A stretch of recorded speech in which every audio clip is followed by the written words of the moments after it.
Welcome back to my channel. My name's Anna and this is gonna be my mid-year book tag. Before anyone gets to ask, I tried to train like an assassin and now I look like a cyborg.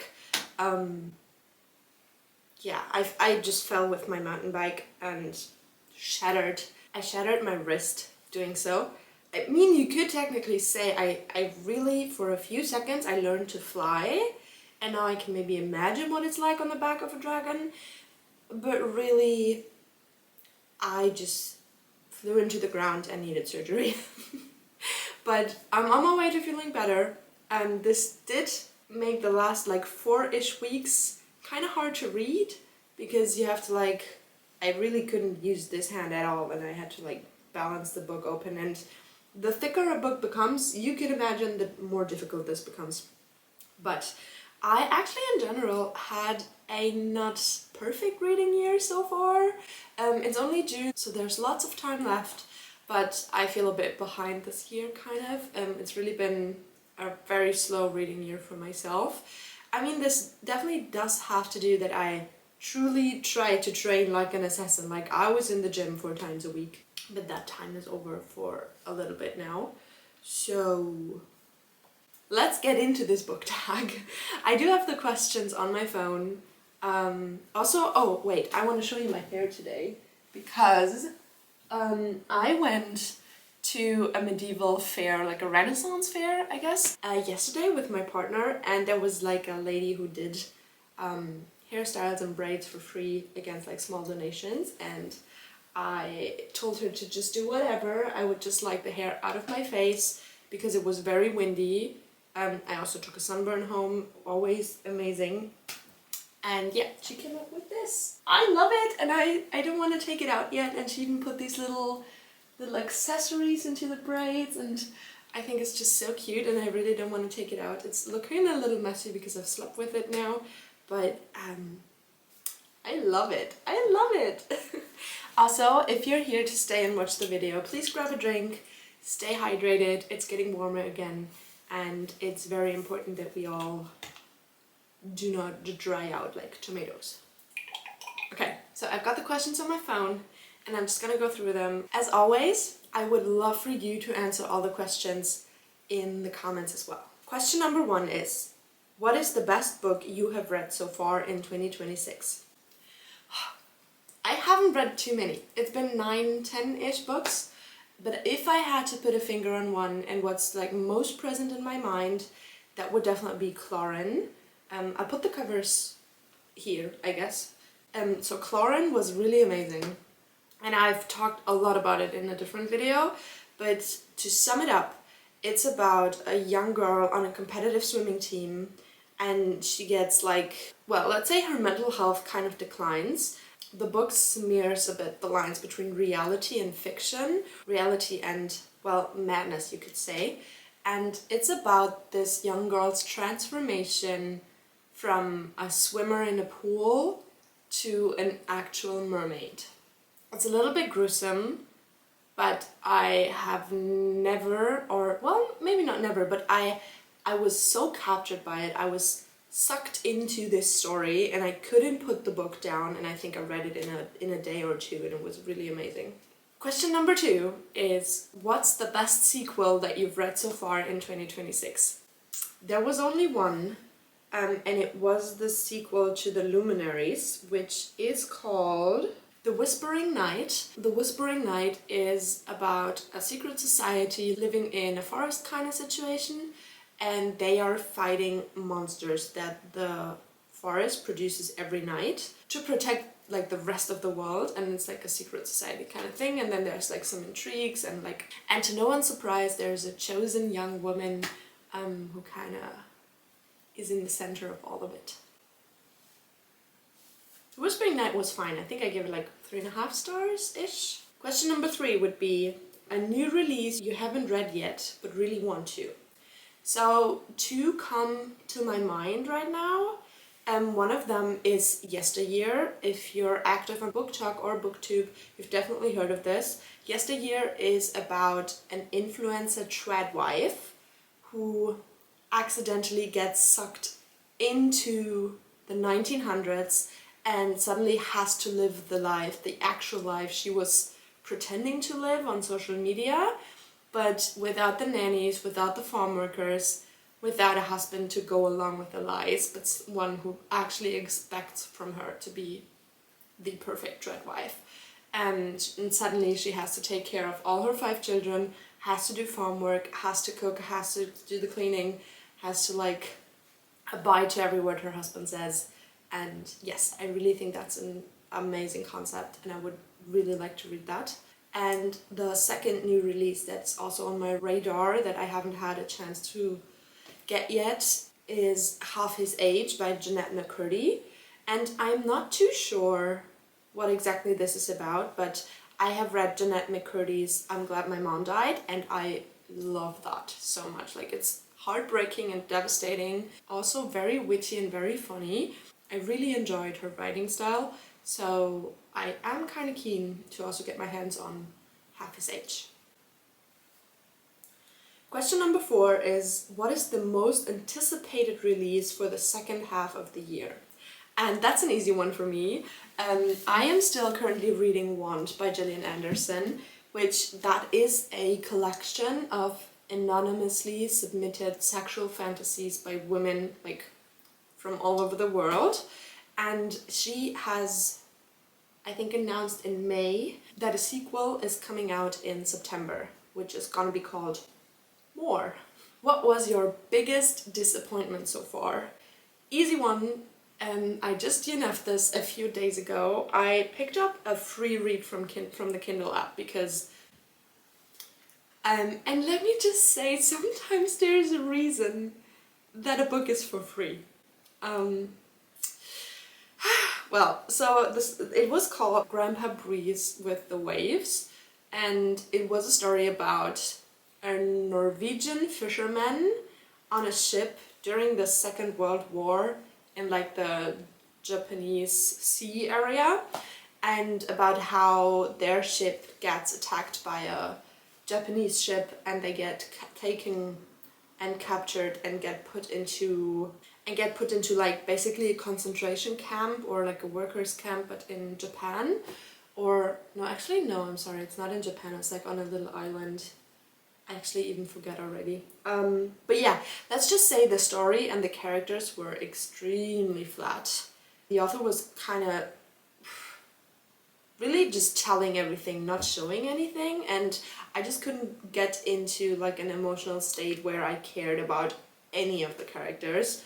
So I just DNF'd it because I think if you're not able to make a story about the Second World War worthy any of my emotions, that's just bad writing, I'm sorry. Then my biggest surprise this year, well, I have to think about this a second. So biggest surprise this year, I think this is a bit difficult to answer just because I haven't read too many books this year, but I would actually put the Song of Ice and Fire book, because it was a reread and I really had forgotten so much about it that I didn't think I had. Like, I thought I would remember the story a lot better than I actually did. And so this book kind of came as a surprise to me.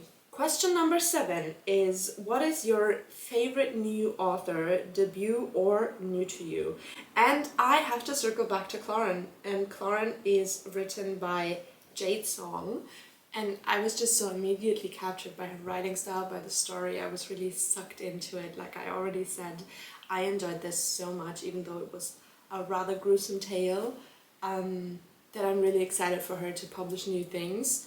I only found one other book by her online. I'm not really in the mood for this kind of story, but I'm definitely keeping my eyes open for her to publish anything new.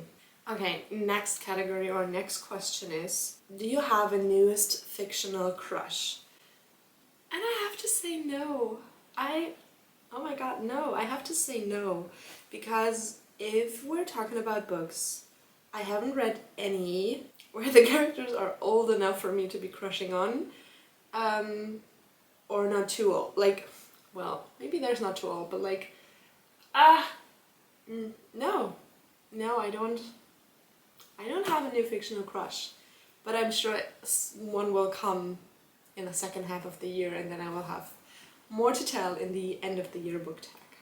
Okay, question number 9 is, do you have a newest favorite character? And I have to kind of take out the newest, but also not, because I, like you all know, I'm rereading The Song of Ice and Fire, and I'm on the 2nd book, and I have just rediscovered my absolute love for Arya and Tyrion. Arya and Tyrion are my absolute favorite characters ever, from any book series, from any TV show. I just love those two so much, and I cannot wait to see all the progress that they make and to see them develop, and especially to see Arya grow out of her baby boots and like become the woman she will. So it's not really a new favorite character, but also yes, because I am rediscovering my love for them. Question number 10 is, what's a book that made you cry? And I have to answer this with Vagabonds. Vagabonds hit me in my heart many times in many different chapters. I've also spoken extensively about this in a different video, but Vagabonds was a story that takes place in Nigeria, and really I just want to read you the review I published about this. So, the book is capturing a lot of different stories, and it is honestly quite violent. The main theme is culture that is hard on everyone, forced on all, but then chosen or repulsed by some. It deals heavily with gender roles and sexism, and a lot of violence between men, but especially towards women. We also get stories of spirits, devils, ghosts, and things in between. Some are really sad, some are encouraging, and some are straight up violent. But it does start out at its worst and then slowly gets more and more hopeful through to the end. I devoured this book. It is written beautifully and manages to capture all this in words that don't hide the terror but express it in ways that let you feel. Not the horror particularly, but hope and transformation. And this was a definite 5-star. I really struggled to put my feelings into words, but I think this review has captured it quite good. So I will just let this stand. Alright, next question is a book that made you happy. And I actually re-listened to the first Throne of Glass book, and that just made me giddy and like really happy and like so glad that I got to experience this story fully. And I'm thinking about getting the physical books and doing a full reread as well, because I've listened to the Throne of Glass series on audiobook last year and the year before, I think. And I kind of want to read them physically and like have the books as trophies on my shelves. And maybe after that I will finally be brave enough to get into Sarah J. Maas's other stories and universes. Question number 12 is, what is the most beautiful book you've bought or received this year so far? And that's a hard one. Let me go check. Alright, I'm back. And I found the book that I think is my most beautiful book that I have acquired this year so far, and that would be The Honey Witch. I really just love this cover with all the little different flowers, and it's just so detailed. And on the back as well we get the framing with lots of different flowers, and I just think that's a really gorgeous cover. So this will be my answer for question number 12. Question number 13 would be, what books do you need to read by the end of the year? As probably everyone knows, because it's just, there's no way to escape it, it's currently the Men's World Cup for football, and what not so many people know, next year will be the World Cup for the women's football. And I'm a big football fan. I've played since I was little, and I really enjoy supporting the women's teams.